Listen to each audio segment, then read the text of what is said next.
देखिए, अगर मैं इनको याद दिलाऊं, ये बाहर जाके बात करने की रिवायत नरेंद्र मोदी जी ने शुरू की थी। अगर वो याद कर लें, Canada, Korea, France, Spain, US, UK, Dubai, जहाँ पे इन्होंने जाके प्रीवियस गवर्नमेंट्स पे जो इन्होंने आरोप लगाया था, अपोजिशन पार्टीज़ पे जो आरोप लगाया था, अलग अलग राजनेताओं पे जो आरोप लगाया था, ये उनका शुरुआत किया हुआ एक। और दूसरा जो है, अपोजिशन पार्टीज़ इनके लगाए हुए आरोपों का जवाब तो देगी, आज के कार्यकाल के बारे में बात तो करेगी। और आज पूरी दुनिया एक ग्लोबल विलेज है। इंफॉर्मेशन टेक्नोलॉजी इतना फास्ट ट्रैवल करती है। आप हिंदुस्तान के पार्लियामेंट में बोलो या हिंदुस्तान के पार्लियामेंट के बाहर बोलो या हिंदुस्तान के किसी गांव में बोलो या दुनिया के किसी देश में बोलो, इंफॉर्मेशन तो हर जगह पहुंच ही जाता है। इनके ऊपर जो टिप्पणी की जा रही है, इनके खिलाफ जो बात की जा रही है, इनके ऊपर जो आरोप लगाया जा रहा है, उसका जवाब देना चाहिए, क्लैरिफिकेशन देना चाहिए और अपने बचाव में, अपने सफाई में जो बोलना चाहते हैं वो बोलना चाहिए।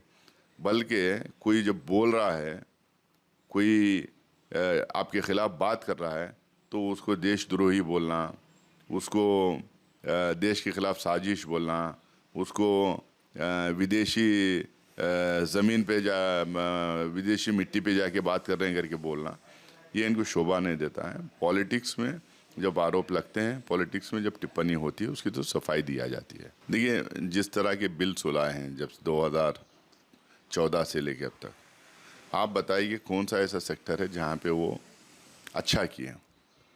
एग्रीकल्चरल सेक्टर प्रोडक्शन हर साल कम होते जा रहा है, एक्सपोर्ट्स कम होते जा रहे हैं, इंडस्ट्रियल प्रोडक्शन कम होता जा रहा है, नौकरियां तो मिल ही नहीं रहे हैं, दिन ब दिन अलग अलग सेक्टर्स पे पैसा कम किया जा रहा है, कोई डेवलपमेंट एक्टिविटी हो नहीं रही है। जितने पब्लिक सेक्टर यूनिट से जितने पब्लिक प्रॉपर्टी थी, उसको अपने दोस्तों को बेचा जा रहा है, झूठ पे झूठ बोला जा रहा है। सिर्फ धर्म के नाम पे जो बिल्स हैं उसको लाके उसके ऊपर राजनीति हो रही है। अब वक्फ बिल पे क्या हो रहा है?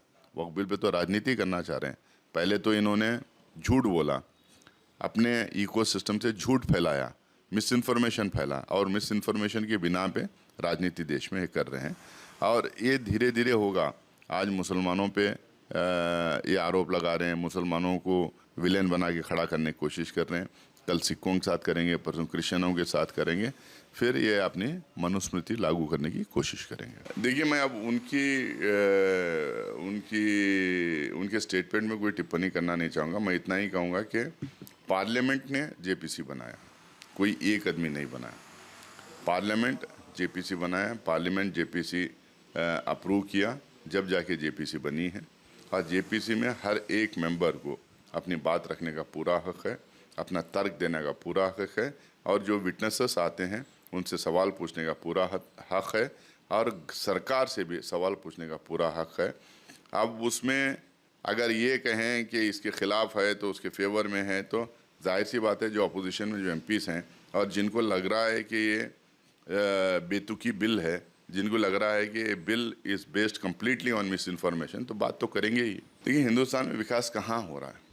2014 में जहाँ डेवलपमेंट रुका था वहीं रुका हुआ है। आप बताइए कि कौन से क्षेत्र में डेवलपमेंट हुआ है, किस में तरक्की की है, किस में पैसा इन्होंने एक्स्ट्रा, कौन से सेक्टर में पैसा एक्स्ट्रा दिया है, कितने नए अस्पताल बने, कितने नए हाईवेज़ बने, कितने जॉब्स इन्होंने क्रिएट किया।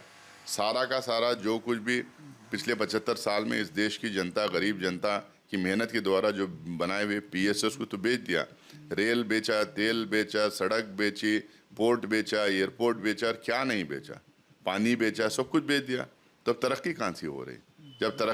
जब बेच रहे हैं, बेच के अपने दोस्तों के ख़जाने में पैसा भर रहे हैं, तो हिंदुस्तान की गरीब जनता की मेहनत का पैसा जो जा रहा है, तो जाहिर सी बात है अपोजिशन पार्टीज़ हैं और स्टेक होल्डर्स हैं और आम जनता है और इंटेलेक्चुअल्स हैं, बात तो उठाएंगे।